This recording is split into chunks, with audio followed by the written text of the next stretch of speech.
Hello friends, welcome back to the new video. In this video guys, we are going to talk about how to change notification ringtone in our Vivo phone.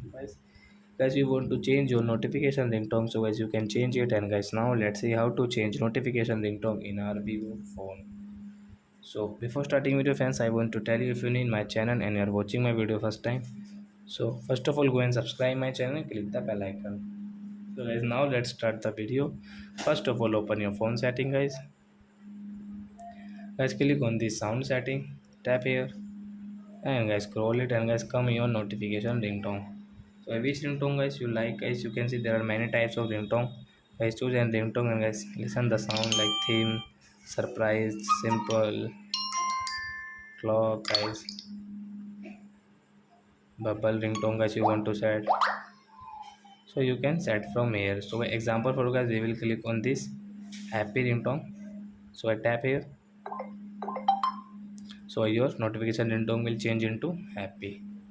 So I hope friends you have understood how to change notification ringtone in our Vivo phone. So that's it guys, thanks for watching. Now we will meet on next video with new topic. Before going guys, please go and like my video, subscribe my channel. Bye bye friends.